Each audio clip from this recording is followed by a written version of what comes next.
d'activité. Benoît Serre est avec nous. Bonjour, vous Bonjour. êtes vice-président de l'ANDRH, donc c'est l'Association nationale des directeurs de ressources humaines. Vous êtes également DRH de L'Oréal France. J'avais envie de vous recevoir ce matin parce que vous avez beaucoup travaillé, vous, pendant le Covid. On s'est eu beaucoup en Zoom. On est ravis de vous avoir en studio. Il y a pas mal de choses qui changent. Bon, c'est la rentrée, septembre. Il y a des salariés qui vont retrouver leur bureau alors qu'ils n'y étaient pas allés depuis pratiquement 18 mois pour certains.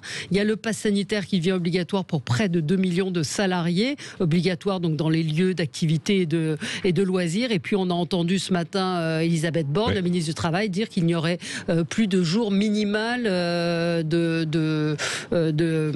ne trouve plus de fin du nombre de jours minimal dans les entreprises. Exactement. Donc voilà. Donc ça va bien. Vous êtes content? Non, ça va. Oui, on est plutôt content. J'entendais la ministre, mais le Premier ministre l'avait dit la semaine dernière.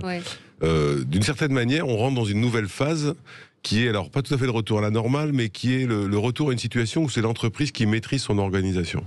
Alors qu'avant, les différents protocoles nous imposaient des modèles d'organisation. Là maintenant, la ministre du Travail l'a dit ce matin, il n'y aura pas de retour au télétravail de principe pour le moment, il n'y aura pas non plus de nouvelles règles dans le protocole, elles seront assez allégées. Le protocole partant du principe que maintenant l'entreprise retrouve sa liberté d'organisation du travail, et ça c'est plutôt la bonne nouvelle du jour. Sauf que le Covid a considérablement changé les habitudes de travail et pour les salariés et pour les entreprises qui vont vraisemblablement procéder à des ajustements. Donc, oui, mais vous savez, on a beaucoup parlé pendant la crise, ou au plus fort de la crise, du fameux monde d'après, donc personne ne savait bien comment le définir, mais... Parce qu'il y a un monde d'après dans l'entreprise. Voilà, en fait, on rentre un peu dans cette phase-là. Alors, c'est pas la révolution non plus, mais par exemple, vous avez eu à peu près 20 000 accords de télétravail qui ont été passés depuis un an. Ça veut dire que, est-ce que le nouveau normal, c'est l'hybridation du travail? Et si c'est le cas, et c'est probablement le cas, dans la plupart des entreprises, maintenant il y a du télétravail, 1 jour, 2 jours, 3 jours maximum. Ça, c'est un vrai changement de rythme et de manière de fonctionner. Donc, il va falloir qu'on apprenne dans le temps. Mais pourquoi garder cette hybridation? C'est-à-dire que c'est l'intérêt de l'entreprise, c'est l'intérêt du salarié, c'est parce que beaucoup de patrons disent le télétravail, c'est quand même pas très simple. Il y a des deux côtés des réserves. Oui, mais en fait, vous savez, le sujet du télétravail, c'est que d'abord, les salariés y ont goûté. Alors dans des conditions difficiles, mais on peut imaginer que maintenant que ça va s'installer de manière un peu plus structurée, il y a une demande assez forte quand même, on l'entend. Hein. Les patrons d'entreprise, alors selon les cas, ont découvert qu'après tout, les gens n'étaient pas forcément tellement moins productifs, voire quelquefois ils l'étaient plus. Et puis après, ça peut potentiellement vous faire des économies de locaux. Donc la somme des 3 éléments fait que... moi, ça me paraît difficile de ne pas instaurer le télétravail dans un certain nombre de métiers. Il ne faut pas perdre de vue qu'il y en a plein d'autres qui ne sont pas accessibles. Oui, qui sont pas possibles. Parce que c'est un peu, c'est attendu, c'est souhaité.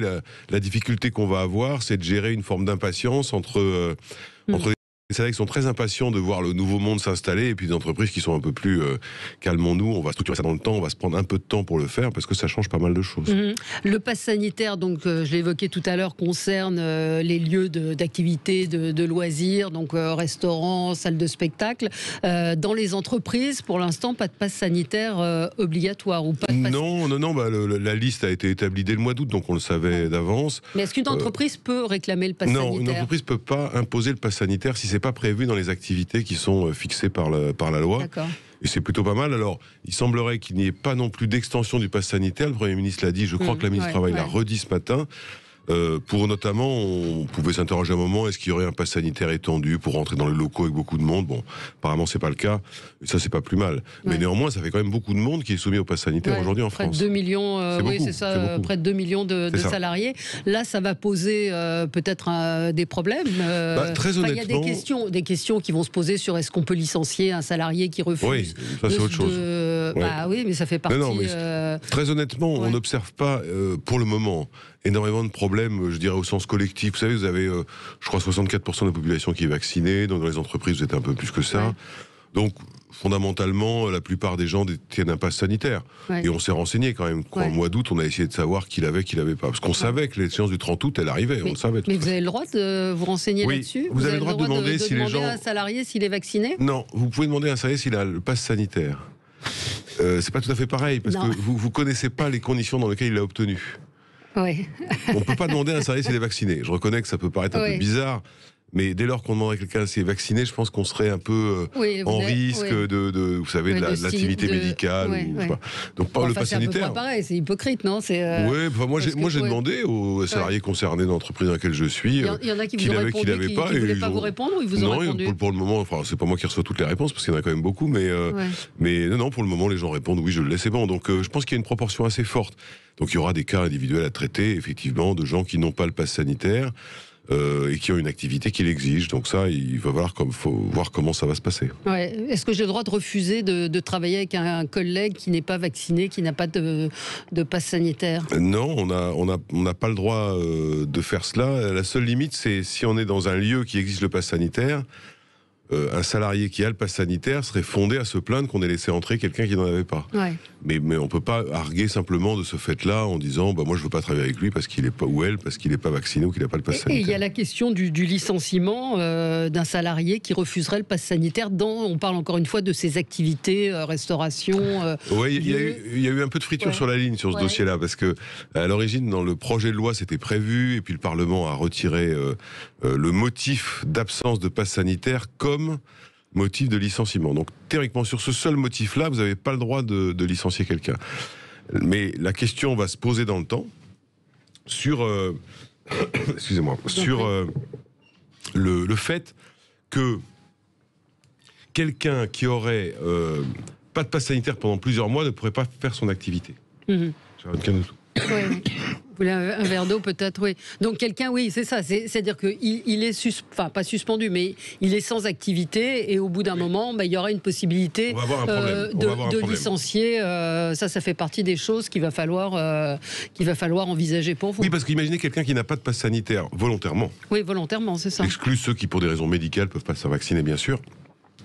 Et qui n'exerce pas son activité pendant 2, 3 mois, 4 mois, 5 mois. Et à un moment, il va falloir trouver une solution. Ouais. Alors vous pouvez trouver une solution en amont en l'affectant à un poste qui ne réclame pas le pass sanitaire, mais il faut que votre entreprise soit d'une certaine taille tout de même. Après vous pouvez suspendre son contrat de travail, mais ça c'est prévu par la loi. Mais le problème c'est qu'il n'est pas rémunéré, donc ça ne va pas durer longtemps. Puis après il y a le droit commun qui s'applique, donc on pourra regarder, il y aura sûrement des décisions de jurisprudence sur le sujet. Ouais, à votre avis, à votre connaissance, il y a beaucoup de gens qui démissionnent, qui refusent d'aller travailler à cause du pass sanitaire? J'en ai pas vraiment entendu parler, vous avez quelques cas. Parce qu'évidemment, c'est un sujet de débat, de conversation et de passion. Donc, vous avez quelques personnes qui disent « Moi, je me refuse de me soumettre à ça. Moi, j'en ai pas eu dans mon entreprise, mais ça peut arriver. » Dans ce cas-là, l'entreprise, elle a un rôle aussi de pédagogie, d'essayer d'expliquer, d'essayer de trouver des solutions. Le licenciement, c'est vraiment en dernier recours. Parce qu'aujourd'hui, si vous voulez, quelqu'un qui, mettons, au 15 octobre, on va prendre la date parce que c'est la date à laquelle les tests deviendront payants, qui n'aurait pas de passe sanitaire, c'est parce que vraiment, il n'en veut pas, quoi. Parce que toutes les conditions sont réunies, on le sait depuis des mois. Ouais. Sur vous, en tant que DRH, si vous embauchez quelqu'un, vous lui demandez le pass sanitaire? Alors, vous avez le droit de le faire? On est toujours dans la zone... Alors, on est dans la zone grise, c'est-à-dire que je peux pas exiger le pass sanitaire pour l'embaucher. En revanche, je peux lui demander s'il a le pass sanitaire dès lors que je l'embauche à un poste qui exige le pass sanitaire. Donc ça, c'est un peu difficile comme situation, parce que c'est pas un motif de refus d'embauche, mais en revanche... Évidemment, vous n'allez pas embaucher quelqu'un dans une activité à pass sanitaire s'il n'en a pas. Vous savez, c'est un petit peu comme la visite médicale d'embauche. Vous savez, vous faites une visite médicale d'embauche, et puis si vous refusez de la faire, votre contrat n'est pas valable. Il faut regarder, mais ça, je pense que, comme c'est évidemment pas la loi ni les décrets qui répondent à la question, ce sera probablement la justice le jour où elle aura été saisie d'un dossier de cette nature. Pour ressortir du pass sanitaire et revenir plus à l'organisation du travail, il y a un monde d'après, on le disait tout à l'heure, très clairement, qui va se mettre en place sur le fonctionnement du travail, à la fois dans les locaux, donc où les entreprises vont peut-être adapter leurs locaux, qu'il y aura moins de salariés en poste. On commence à voir apparaître en fait des petits signaux faibles d'une réorganisation du travail. Je vous disais tout à l'heure le télétravail, évidemment, qui s'installe petit à petit. On commence à voir apparaître, par exemple, des offres d'emploi qui prévoient de l'origine du télétravail. Ça pose d'ailleurs un problème, parce que le télétravail, théoriquement, il est volontaire en France. Donc si une offre d'emploi prévoit le télétravail, c'est qu'il n'est pas volontaire. Donc vous commencez à avoir des petits signes comme ça. Vous avez des entreprises qui se sont engagées dans des transformations de leurs locaux en disant, quand les gens viennent sur site, ils sont là pour travailler ensemble, donc je vais réorganiser aussi l'organisation de mes activités pour par exemple laisser un jour ou 2 jours où les gens peuvent travailler seuls, donc chez eux. Donc on commence à voir apparaître des petits signes comme quoi cette crise laissera des traces dans l'organisation du travail. Jusqu'à quel niveau, jusqu'à quelle ampleur, on verra. Puis le dernier point, c'est qu'effectivement, on avait fait une étude de la NDRH, c'était avec le BCG en juin dernier, qui montrait que l'extension du télétravail, par exemple, viendrait pas du nombre de jours, mais viendrait du nombre de métiers accessibles. Et on voit bien que vous avez de plus en plus de métiers auxquels on n'avait pas pensé, qui finalement se révèlent accessibles au télétravail. Comme lesquels, auxquels vous pensez ? Par exemple, service client. Vous avez dans la grande distribution des entreprises qui organisent service client, où il y a une partie de caisse et puis une autre partie où il s'agit de relancer des devis ou je ne sais pas très bien quoi faire. Et dans ces conditions-là, vous pouvez le faire à distance. Personne n'avait jamais songé à une chose pareille. Vous voyez ? Donc on va voir petit à petit. Puis après, vous avez un troisième phénomène sur les profils rares, difficiles à trouver. Alors dans la data, dans le digital, dans tout ce que vous savez, on commence à avoir des gens qui nous disent écoutez, moi le problème c'est que j'habite à Bordeaux, donc j'ai besoin de 2 jours de télétravail collés l'un à l'autre. Et on commence avec la NDRH avait montré que 30% des salariés des DRH étaient confrontés à des demandes de déménagement de leurs collaborateurs. Ça, c'est un petit signal faible. On va voir si ça prend de l'ampleur ou pas. Mais d'un autre côté, c'est sûr que si vous travaillez 2 jours par semaine en télétravail et que vous pouvez éviter de payer une somme folle, un mini-appartement à Paris, vous êtes assez motivé pour aller vous installer dans une petite ville et prendre un TGV 2 fois par semaine, 3 fois par semaine. Et juste une dernière question, des changements de vie, vous en avez eu oui, on en a quelques-uns. Des gens qui disent moi je veux plus bosser, je veux plus faire ce métier. Alors c'est vrai que ça c'est quelque chose qui va pas être massif, mais qui va apparaître petit à petit. Des gens qui disent moi j'ai découvert quand même que moi je veux plus courir après, j'en ai marre de la hiérarchie, j'en ai marre des contraintes, j'en ai marre de tout ça. Je veux changer de vie. Ce que je leur souhaite, c'est d'y réussir déjà, parce que entre l'intention et l'action, il y a un petit écart.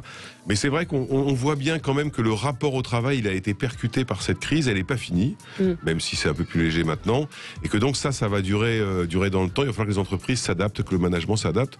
Je trouve, comme DRH, que c'est une période très intéressante. Merci Benoît Serre d'être venu ce matin, donc vice-président de l'Association nationale des DRH et DRH de L'Oréal France, et bon courage parce que vous allez avoir du boulot.